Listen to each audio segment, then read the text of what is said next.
आज मो सकाळटा स्टार्ट है मु हांडी करके तापर मत जीरा बिस्कुट देके मनौले हेने मु मानली तो मु बहुत दिन है जलखिया खाई तो मु कहली चलो मो जलखिया किनीदब से कहले हो ताने चल आ मु बुझीपारे ये से जोर जोर स्कूटी की चलाऊे मु तो उड़ी जाता घर को आसला मत जे बिस्कुटा देते सहीटा मुझे सामने फ्लेक्स मार्क खाईदेली सी मत कहले मो क्रेटिन मिक्स कर दियो ना आते भलरे कहले मुझे मना करें मुझे कहली हाँ ठीक अच्छे करदे एपटे मुढ़ी गुड़ा कार्यक्रम स्टार्ट होता दीदी प्याज छड़ाऊे आउे बसिकी देखुली मु तो खाइबा लोक खाइबी आउ किस आ सकाळका राग मोर ना तो कोई जाइनी से मुझे मुह हांडी करके बुलूली आ देख केमती आसिक मो संगे लगुचन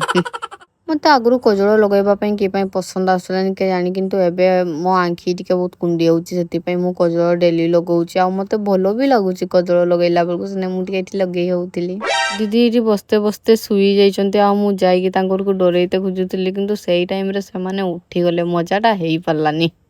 आम घरे आज आसीला रविवार स्पेशल चुना माछ ताकू भाजिकी मु तरकारी कर आम घरे आंबुल देकी तरकारी हुए एठी ही सरलानी आहरी आम घरे देसी चिकेन भी होता रोषे सत्य सत्य बहुत लेट होता आज तो आम समस्ते बसी जाते खावाई किंतु चिकेन टा आज बहुत टेस्टी होता तो यहाँ आज कर मो मिनी ब्लॉग आ गोटे वीडियो देखा बाय बाय।